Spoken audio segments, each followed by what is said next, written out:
नाटकको सुरुमै 3वटा सीमा बताउनु भएको छ। त्यसमध्ये पहिलो सीमा छ नाम छुटेका धेरै हुन सक्छ।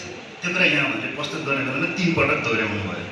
यसको अर्थ हो महेशजी नाम नछुटोस् भनेर सचेत हुनुहुन्छ। हुन पनि शीर्षकदेखि सन्दर्भसम्म गरेर कार्यपत्र जम्माजम्मी 3363 शब्दको छ। त्यसमध्ये 135 जना कविको नाम छ। त्योभन्दा बढी कविता सङ्ग्रहका नाम छ। सम्भवतः समकालीन कविताको टिप्पणी गर्नुको सकस यहीँनिर छ। कुनै कविको नाम छुट्न साथ मित्रहरूको सङ्ख्या घट्ने खतरा हुन्छ। त्यो खतरा अझ डरलाग्दो किन छ भने महेशजी आफैमा कवि हुनुहुन्छ। यो खतरा बिच पनि महेशजीले समकालीन कविताबारे टिप्पणी गर्ने हिम्मत गर्नुभएको छ। हिम्मत किनभने यो यस्तो समय हो जहाँ 1 शताब्दी उमेर पुग्न लागेका कविवरदेखि ऐश्वर्यको सिँढी चढ्दै गरेका नवकविहरूले एक साथ आफू कवि भएको दाबी गरिरहेका छन्। तीमध्ये पनि कसलाई समकालीन भनेर छुट्याउन गाह्रो छ, किनभने एक थरी कविहरू छन् जो राजधानीबाट प्रकाशित हुने ठुला आकारका दैनिक पत्रिकाका साप्ताहिक परिशिष्टाङ्कमा एकपछि अर्को रिले दौड जसै गरी आफ्ना नाम छापिएका कविता छपाइरहेका छन् र अर्को थरी छन् जो त्यहाँसम्म कहिले पनि पुग्दैनन् र अर्को थरी छन् जो सामाजिक सञ्जालमा झुन्ड बनाएर एक अर्काको कविता प्रमोट गरिरहेका छन्। मध्ये को हुन् समकालीन कवि, कसले लेखेको कविता समकालीन कविता हो छुट्याउन गाह्रो छ। यो अप्ठ्यारो बिचमा महेशजीले समकालीनतालाई विषयवस्तुको आधारमा र समय रेखाको आधारमा स्थापित गर्ने प्रयत्न गर्नुभएको छ। समय रेखाका हिसाबले 65 देखि यताको कवितालाई उहाँले समकालीन कविताको रूपमा अर्थ्याउनु भएको छ। ती कविताका मूलतः 6 थरी प्रवृत्ति भएको उहाँको ठम्याइ छ।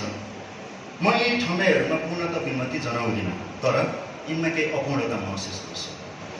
र सुरुमै के स्पष्ट पार्न चाहन्छु भने मैले बोध गरेको अपूर्णता केवल महेशजीको यो कार्यपत्रको अथवा उहाँको समालोचनाको मात्र अपूर्णता होइन, नेपाली समालोचना परम्पराकै अपूर्णताको रूपमा मैले बोध गरेको। त्यसैले यो मेरो टिप्पणी थोरै अंशमा महेशजीको कार्यपत्रमाथिको टिप्पणी हो र धेरै हदसम्म त्यो कार्यपत्रमाथिको पुरा प्रस्तुति। यसलाई यसरी लियो भने मैले भन्न खोजेको कुरा स्पष्ट होला भन्ने लाग्छ। महेशजीले विषयगत प्रवृत्तिको मात्र चर्चा गर्नुभएको छ। उहाँले सबैभन्दा छुट्याउनु भएको अथवा छोड्नु भएको कुरा हो शैलीमा ध्यान दिनुभएको छैन। समकालीन नेपाली कविताको शैलीगत विशेषता के हो भनेर केलाउने समालोचनाहरू मैले खासै देखेको पनि छैन। हामी अहिले पनि गोपाल प्रसाद रिमाल भुपी शेरचनकै स्कुलमा छौँ, शैलीगत स्कुलमा छौँ या त्योभन्दा माथि उठ्यौँ, अथवा हामी अहिले पनि क्रियापदबाट सुरु हुने कविताहरूको ट्रेन्डमा छौँ या त्योभन्दा माथि उठ्यौँ, अथवा हामी मेटाफोरहरूको सिर्जना गर्ने मामिलामा, सिम्बोलहरूको सिर्जना गर्ने मामिलामा कुन हदसम्मको अध्ययन गर्छौँ भन्ने विषयमा चर्चा भएको पाउँदैन। जस्तै महिला भन्नासाथ फुल भनेर जोड्ने गरिन्छ। कुनै वनस्पति शास्त्रीले त्यो कविता पढ्यो भने मलाई लाग्छ छक्क पर्नेछ, किनभने एउटा वनस्पतिको जीवनमा फुल भनेको यौवनको त्यो अवस्था हो जो परागसेचनको लागि तयार हुन्छ। त्यसपछि फुलको अस्तित्व सकिन्छ। यदि तपाईँले कोही महिलालाई फुल भन्नुहुन्छ भने त त्यो त उसको सिङ्गो जीवनको एउटा चरणलाई मात्र तपाईँले स्वीकार गरिरहनु भएको छ। के फुलको बिम्ब बोकेर अहिले पनि लेखिरहेका कविहरू समकालीन हुन सक्छन्? यो तहको बिम्बको छनौट कसरी गरिन्छ भनेर किन हामी छलफल गर्दैनौँ? खोइ हाम्रो रिसर्च पेपरहरू, खोइ समालोचनाका लामा लामा लेखहरू, कार्यपत्रमा मात्र होइन नेपाली समालोचनामा यो छुटेको छ। महेशजीले 65लाई समकालीन कविता स्थापनाको पानी ढलोको रूपमा स्थापित गर्नुभएको छ। तर 65को पृष्ठभूमि के हो भन्ने बारेमा उहाँ मौन हुनुहुन्छ। विषयगत प्रवृत्तिको उल्लेख गर्नुभएको छ, तर त्यो विषय बोधको स्तरको कुनै परख गर्नुभएको छैन। म यसबारेमा थप व्याख्या गर्छु। वैकल्पिक इतिहास लेखनको पक्षमा उहाँले भनिरहेका प्रवृत्तिलाई छोटो छोटोमा टिप्पणी गरिरहेको छ। वैकल्पिक इतिहास लेखनको पक्षमा वकालत गरिएका कविताले आग्रह गर्ने इतिहास कस्तो हो त्यसबारेमा उहाँ बोल्नुभएको छैन। त्यो इतिहास जनताको हो कि मुखियाको हो? जुन ट्राइबल कम्युनिटीको अथवा कुनै इन्डिजिनियस कम्युनिटीको तपाईँले इतिहासको कुरा गरिरहनु भएको छ भने त्यो ट्राइबल कम्युनिटीको अथवा इन्डिजिनियस कम्युनिटीको जनताको कि मुखियाको इतिहासको हामी कुरा गरिरहेका छौँ। त्यसभित्रको पावर डिस्ट्रिब्युसनबारे खोइ हामीले छलफल गरेको। अस्ति भर्खर हाम्रो आवाज समूहले आदिवासी जनजाति समुदायमा महिला भन्ने विषयमा छलफल गरेको थियो। त्यो छलफलबाट एउटा कुरा के क्लियर हुन्थ्यो भने हामी कम्युनिटीभित्रको सत्ता संरचनाबारे कहिले पनि छलफल गर्दैनौँ। हामी मोड अफ प्रोडक्सन र त्यसले स्थापित गर्ने संस्कृतिबारे कहिले पनि छलफल गर्दैनौँ। सांस्कृतिक अवधारणाहरूमा आधारित छलफलले यो यति साँगो र सीमा कोरेको छ कि हामीले बदलिँदै गरेका सामाजिक आर्थिक संरचनाहरू महसुसै गर्न सक्दैन। पहिचान बोधमा पनि त्यही समस्या छ। उहाँले एउटा प्रवृत्तिको रूपमा प्रस्तुत गर्नुभएको छ, तर पहिचान बोधका अवयवहरू के हुन् भन्ने विषयमा व्याख्या भएको छैन। सम्भवतः अवश्य श्रेष्ठ हुनुपर्छ। एकपटक टिप्पणी गर्नुभएको थियो, पहिचान भन्नासाथ किन किराँत र मधेसी आउँछ, किन अरू आउँदैन? मलाई लाग्छ यो सबैभन्दा गम्भीर प्रश्न हो। भर्खरै गोपाल राईजीले कविता पढेर जानुभयो। उहाँले जुन पहिचान बोध प्रस्तुत गरिरहनु भएको छ त्यो पहिचान बोधको अर्थ राजनीतिक पृष्ठभूमिबारे मलाई कतिको जानकारी हुन्छ? के कुनै समालोचकले कुनै कविताको समीक्षा यो एङ्गलबाट गर्नु पर्दैन? जहाँसम्म राष्ट्रवादको प्रश्न छ, राष्ट्रवादबारे नेपाली बौद्धिक समाजले गरेको बहसबारे नै समीक्षा गर्न आवश्यक छ। हाम्रो राष्ट्रवाद पूर्व निर्मित भाष्यहरूमा आधारित छ र त्यो भाष्यको निर्माण ईश्वर बराल सम्मिलित आइएसआइएसबाट सुरु भयो। मैले यो सूत्रमा किन भने उहाँ को हुनुहुन्थ्यो भन्ने बारे विषयमा अटोक्रेटिक मोनार्की भन्ने एउटा किताब आएको छ। त्यो किताबले व्याख्या गर्छ। सामाजिक रूपान्तरण र समानताको अपिल गर्ने कविलाई महर्षिले दुई भागमा विभक्त गर्नुभएको छ, वर्ग सापेक्ष, जात निरपेक्ष र वर्ग सापेक्ष र जातीय प्रश्न अन्तर्गत। यो फरकपन केले सिर्जना गरेको, कविहरू बिचमा यो फरकपन कसरी आएको, यसबारेमा उहाँले चर्चा गर्नुभएको छैन। सार्वभौमिकताको मुद्दालाई कविताले कसरी लिएको छ भन्ने व्याख्या आएको छैन। सार्वभौमिकताको कसरी सिर्जना भएको छ भन्ने बारे आवश्यक शोध नै भएको छैन। दार्शनिक र जीवनबोधी कविता भन्नुका आधार के हुन्? मनु मञ्जिलको जीवनबोध र नवराज पराजुलीको जीवनबोधलाई एउटै किताबमा राखेर हेर्नु मिल्छ कि? वैदेशिक श्रम, आप्रवासन र डायस्पोरालाई पनि एउटै किताबमा राख्नु मिल्ला र? वैदेशिक श्रममा पनि पहिलो विश्व र तेस्रो विश्वका कामदारको अनुभूति पनि एउटै होइन कि? मलेसिया र अरबी मुलुकमा श्रममा जानेहरूले किन गजल बढी लेख्छन् भनेर हामी किन छलफल गर्दैनौँ? सारमा महर्षिको मुख्य कथन छ, परिवर्तनको बोध नै समकालीन कविताको मुख्य स्वर हो, तर त्यो बोधको स्तर के हो, बोधका अवयवहरू के हुन्, बोध निर्माण प्रक्रिया के हो, छलफल गर्नै बाँकी छ। उहाँले के भन्नुभएको छ भने अघि फुटनोटको कुरा गर्दै भन्नुभयो, नेपाली साहित्यले विश्वमा आफ्नो अनुहार स्थापित गर्न सकिरहेको छैन, अथवा यसलाई यसरी भन्न अझ बुझेला, नेपाली समाज र संस्कृति अध्ययनले विश्व समाज र संस्कृति अध्ययनमा साह्रै थोरै हिस्सा ओगट्छ। किन अनि महर्षिकै तर्क के छ भने किनभने हामीले हाम्रै समाजको राम्रोसँग अध्ययन गरेनौँ। यसरी भन्दा उहाँले भनेको कुरा बुझिन्छ। यदि त्यसो भने त्यो समाजको अध्ययन कहाँबाट हुन्छ? जस्तो उहाँले के उदाहरण पनि दिनुभयो, अरुण गुप्त सरहरूले पनि दक्षिण एसियालाई केन्द्रित गरेर पाठ्यक्रम निर्माण गर्दै हुनुहुन्छ। उहाँले अहिले भक्तपुरलाई एउटा पाठ्यक्रमको रूपमा राख्नुभएको छ। तर म कहिलेकाहीँ अरुण गुप्त सरसँगै छलफल गर्दा, उहाँको लेखनी पढ्दा उहाँले महेश राज पन्तहरूको लेखनीको एउटा ठुलो इतिहासै बिर्सिरहे जस्तो देख्छु। जस्तो उहाँको गणेश अफ काठमाडौँ भन्ने किताब छ, त्यो किताब सिङ्गो पढ्दाखेरि त्यहाँ कतै पनि संशोधन मण्डलले गरेको खोज आउँदैन। यस्ता खालका, अथवा यसरी भनौँ, हाम्रा लेखक साहित्यकारहरू मल्टिडिसिप्लिनरी अध्ययन कति गर्छन्? मैले कुनै पनि कविले जेम्स फिसरका आर्टिकलहरूबारे चर्चा गरेको देखेको छैन। कसैले पनि हिमालयन एन्थ्रोपोलोजीको नाम लिएको सुनेको छैन। यहाँ हामी तामाङ बहुल एरियामा छौँ, तर तामाङ भाषी कविहरू बिचमा डेभिड होनबर्गको कुरा भएको सुन्दैछौँ। जबसम्म हामी मल्टिडिसिप्लिनरी अध्ययन गर्दैनौँ र केही निश्चित सांस्कृतिक परिभाषाहरूभित्र अल्मलिरहेछौँ, हामी कसरी हाम्रो अध्ययनलाई केन्द्रमा राख्न सक्छौँ? यो टिप्पणी हो। अब म केही पूरक प्रस्तुति राख्छु र विश्राम गर्छु। मेरो पहिलो पूरक हो बोध निर्माण। मेरो विचारमा कवि हुनु भनेको आफूले गरेको बोधको अभिव्यक्त गर्नु। उसले जीवनलाई कसरी बोध गरेको छ, इतिहासलाई कसरी बोध गरेको छ, समयलाई कसरी बोध गरेको छ भन्ने आधारमा उसले एउटा धारणा निर्माण गरेको हुन्छ। त्यो धारणाले उसले संसार हेर्छ र त्यसै अनुसार उसले अभिव्यक्त गर्छ।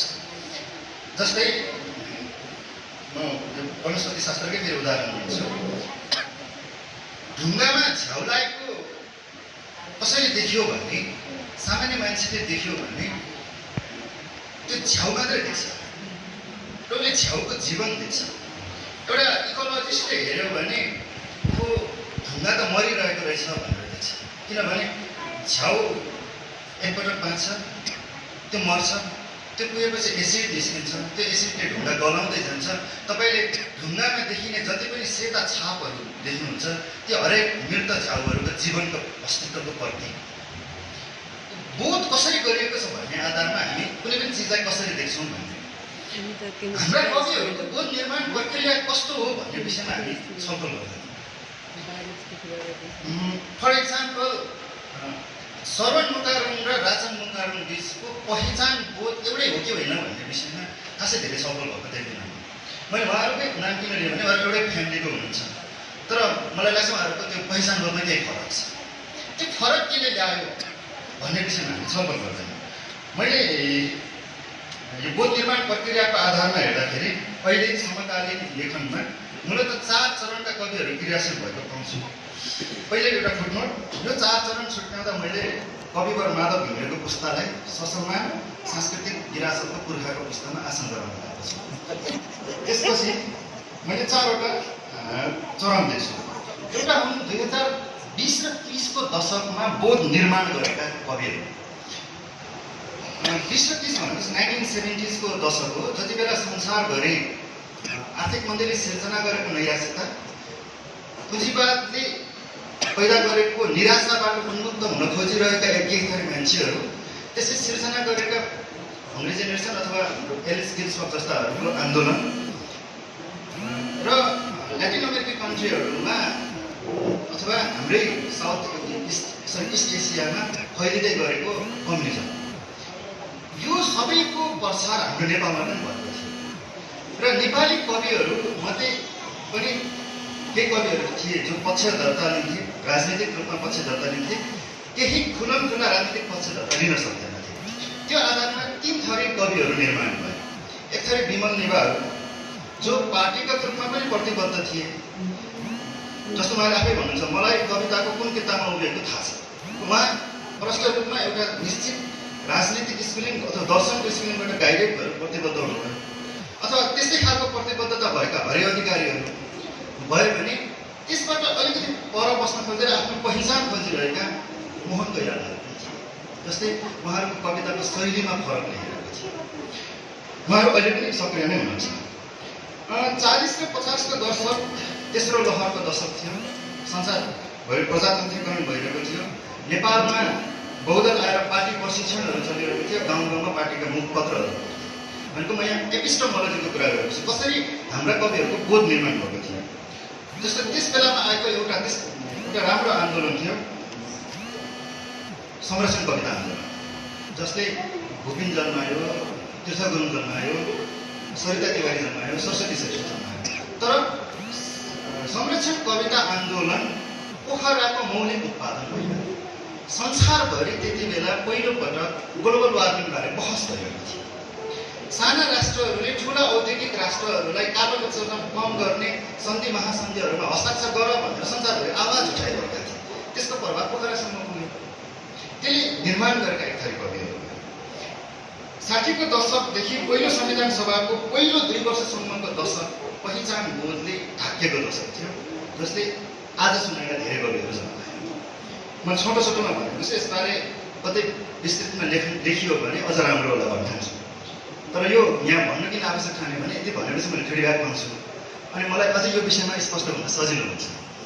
त्यसपछिको अर्को पुस्ता हो दोस्रो संविधान सभापछि हुर्केको पुस्ता। म यो पुस्ताबारे चाहिँ अन्य व्याख्या गर्छु। यो यस्तो पुस्ता हो जसले 50 का दशकको अथवा 60 का दशकको जस्तो गाइडलाइन पाएको छैन, कुनै पार्टी प्रशिक्षण पाएको छैन। र 60 को दशकमा अथवा राजनीतिक फ्रेमबाट हेर्ने हो भने पहिलो संविधान सभाको पहिलो 2 वर्षमा जति पनि राजनीतिक बहसहरू भए ती बहसहरू बिस्तारै सेलाउँदै गएपछि यो पुस्ता सतहमा आउँदै गयो र यसले के हेरेको छ भने हिजो स्थापित भएका कविहरूको आधार हेरेको छ। ओहो पहिचानको मुद्दाले स्थापित गराउँदो रहेछ, ओहो जेन्डरको मुद्दाले स्थापित गराउँदो रहेछ भनिरहेको छ। तर कस्तो कन्फ्युजनमा छ भने उनले जुन मुद्दामा लेख्न खोजेको त्यो मुद्दामा आफू स्पष्ट भइसकेको छैन र त्यो मुद्दामा अरू लेख्नेहरू पहिले नै स्थापित भइसकेका छन् र उसको वास्तविक समस्या अर्कै छ। तपाईँ कुनै पनि +2 स्टुडेन्टलाई तिम्रो उद्देश्य के छ भनेर सोध्नुहोस्, को अनुमान छ। अलिकति सहरमा बस्नेहरू आइएल्स गर्छन्, टोफल गर्छन्, सकेसम्म युएस युके जाने प्रयास गर्छन्, नसकेपछि अस्ट्रेलियाको ट्राई गर्छन्। त्यो एक किसिमको असफलता अनि धेरै सपनाहरू देख्ने अवसर तर त्यो सपनासम्म नपुग्ने चान्स बढी एउटा गुम्फन सिर्जना गरेको छ। तर हाम्रा कविताहरूमा त्यो गुम्फन छ किन छ? खोइ हाम्रो अलमल हाम्रो समयले बोकेको अलमल हाम्रा कवितामा खोइ? मेरो प्रश्न यो बोध निर्माण गरिदिएको र अर्को बोधको गहिराई विषयमा म अघि पनि कुरा गरेँ। एउटा मात्र प्रश्न जोड्छु। उपेन्द्र सुब्बाको भट्टीवाला कविताले किराँत पहिचान बोध अभिव्यक्त गर्छ कि? अथवा यसलाई अर्को तरिकाले भन्छु, मेरो हजुरबुबा जतिको नेवार म हो कि होइन? बोधको डाइमेन्सन र बोधको डाइनामिक्स हामी कति बुझ्छौँ अथवा हामी कति छलफल गर्छौँ? मेरो हजुरबुबा जति नेवार हो म त्यति नेवार भइरहन सक्छु? अथवा बिनाथी यहाँ तामाङ कवि हुनुहुन्छ, उहाँ जति तामाङ हो उहाँको छोरी त्यति नै तामाङ भइरहन सक्नुहुन्छ? यो बोध अभिव्यक्त हुने शैली चेन्ज हुन्न? यो बोधको अभिव्यक्तिको डिग्री चेन्ज हुन्न? किन हामी यो विषयमा छलफल गर्दैनौँ? मलाई लाग्छ बोध निर्माणको गहिराइमा समस्याहरूमा दर्शनको अध्ययनको कमी छ। दर्शनको अध्ययनको कति कमी छ भन्ने कुरा त चार्ल्स भ्यान डोरेनको किताब करिकुलमबाट हटाउन आन्दोलनै गरेकोबाट थाहा हुन्छ। अर्को राजनीतिक अर्थशास्त्रको अध्ययन निकै नै कमी देख्छु। अब कविताको भाषा कुरा गरौँ। कविता भाषाको अभ्यासको उच्चतम रूप हो, मलाई यस्तो लाग्छ। तपाईँले जुन भाषामा कविता भन्नुहुन्छ त्यो भाषाले अर्कोलाई छुनुपर्छ। बुटौलमा एकजना कवि हुनुहुन्छ अचम्म जसका, त्यो उहाँले के भन्नुहुन्छ भने कविता लेख्ने मात्र होइन, कविता पढ्ने र बुझ्ने पनि कवि हो। किनभने कविताको भाषा नै त्यस्तो हुन्छ। तर हामीले निर्माण गरिरहेको कविताको भाषा कस्तो हो? के हाम्रा कविताहरू बढी प्रतिक्रियात्मक भएका छैन? पाठक पत्र र कवितामा केही त फरक हुन्छ होला। अनि मैले यहाँनिर सम्झिन्छु, जस्तो माओ सेतुङको दार्शनिक निबन्धहरू पढ्दा एक थरी माओ सेतुङ देख्छु, राजनीतिक माओ सेतुङ एक थरी हुन्। तर जब माओ सेतुङका कविताहरू पल्टाएर बस्छु मलाई त्यो अर्कै मान्छे लाग्छ, कस्तो कवि रहेछ यो भन्ने लाग्छ। अथवा चेको घरको एउटा फिडेल क्यास्ट्रोको गीत छ, त्यो पढ्दा पनि अर्कै लाग्छ। त्यो त अर्कै कवि हो, त्यो बन्दुक बोक्ने मान्छे हो जस्तै लाग्दैन। कार्ल मार्क्सले आऊ हामी कसैले नहिँडेको कठिन र सुदूर यात्रा गरौँ भन्ने जुन कविता लेखेका छन् त्यो कविता पढ्दा त्यो कम्युनिस्ट घोषणापत्रमा त्यो गर्जन गर्ने कार्ल मार्क्स नै हो कि होइन भन्ने सन्देह हुन्छ। त्यो कविताको बेग्लै भाषा हुन्छ। हामीले त्यस्तो भाषा निर्माण कति गऱ्यौँ? कहिलेकाहीँ म हाम्रा कवि साथीहरूलाई भन्ने गर्छु, तपाईँकै कवितामा नाम र शीर्षक टिपेक्स लगाएर पार्टनमा फालिदिने हो भने तपाईँ आफ्नो भनेर चिन्नुहुन्छ कि चिन्नु? यो मेरै कविताको टुक्रा हो भनेर चिन्नुहुन्न भने त्यो कविता लेख्नुको अर्थ के? अब अलिअलि नेपाली विभागलाई ठोक्सेर सक्छु अथवा विश्वविद्यालयलाई भनौँ। नेपाली विभागले व्यक्तित्व र कृतित्व नाममा जति पनि थिसिस गराएको छ, यहाँ कोही हुनुहुन्छ भने अथवा यहाँबाट कसैले खबर पुर्याइदिनुहुन्छ भने भनिदिनु होला कि सबैलाई एउटा कन्टेनरमा राखेर डस्टबिनतिर फाल्दा हुन्छ। यो भन्दा झुर अनुसन्धान पद्धति मैले देखेको छ। अनुसन्धान पद्धति कोही मान्छेको व्यक्तित्व र कृतित्व भन्ने कस्तो खालको अनुसन्धान हुन्छ? मैले एकजना साथीलाई सोधेँ, तिम्रो अनुसन्धानको शोधका विषय के हुन्? प्रब्लम के हो? क्वेसन अफ रिसर्च के हो भन्नै सक्दैन। मेथोडोलोजी के हो भन्ने सोधेँ, भन्नै सक्दैन। त त्यो आवश्यकै पर्दैन। त्यसैले नेपाली विभागको शोध पद्धति कमजोर हुँदा हाम्रो समालोचना पद्धति कमजोर भइरहेको छ।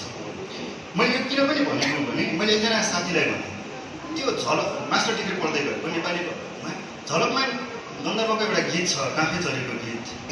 त्यो गीतले बोक्ने पर्यावरणीय सन्देश र सांस्कृतिक विरासतबारे एउटा रिसर्च गर न, मास्टर थिसिस त्यसमा राम्रो हुन सक्छ।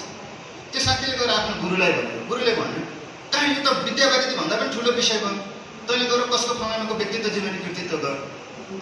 अथवा यसरी भनौँ न, नयनराज पाण्डेको लुमा सिमाना बोध जसरी आउँछ र फणीश्वर नाथ रेड्डीको उपन्यासहरूमा सिमाना बोध जसरी आउँछ, त्यो कम्पेयर गरेर नेपाली विभागले किन रिसर्च गराउनु? हामी जे विषयमा अनुसन्धान गर्नुपर्ने हो त्यो विषयमा अनुसन्धान नै गरिरहेका छैनौँ भने कसरी हाम्रो समालोचना बलियो हुन्छ र हाम्रो समालोचना कमजोर भएपछि कसरी हाम्रो कविता बलियो हुन्छ? समस्या त के छ भने जब समालोचनाको कुरा सुरु हुन्छ, सायद समालोचक झुर भएर हो, कविहरू पनि जराकझुर उठेर हिँडिदिन्छ। त्यसैले झलकमान गन्धर्वको सबाईबारे विना पुनले जतिको राम्रो लेखेको मैले अहिले पढेको छैन। झलकमान गन्धर्वको गीतमा एउटा लाइन आउँछ, बटौलीको बजारमा 2 पैसाको लाहा छैन, शिरको स्वामी स्वर्गीय हुँदा घर बस्नलाई थाहा छ। मैले एक दुईजना नेपाली पढ्नेहरूलाई सोधेँ यो लाइन किन आयो, धेरैले मलाई बताएन। खासमा के थियो भने लाहा चिठी बन्द गर्नलाई प्रयोग गरिन्थ्यो र बटौली जस्ता त्यतिखेरका मुकामहरूबाट गुलाब बसाएर हुन्थ्यो। बटौलीको बजारमै लाहा नभएपछि चिठी पत्र जान्थेन, त्यसैले शिरको स्वामी स्वर्ग हुँदा पनि थाहा हुन्थेन। तर त्यो सोसियो इकोनोमिक ब्याकग्राउन्ड हिस्ट्री नै थाहा नभएपछि के भनेको पनि थाहा हुन छोड्यो।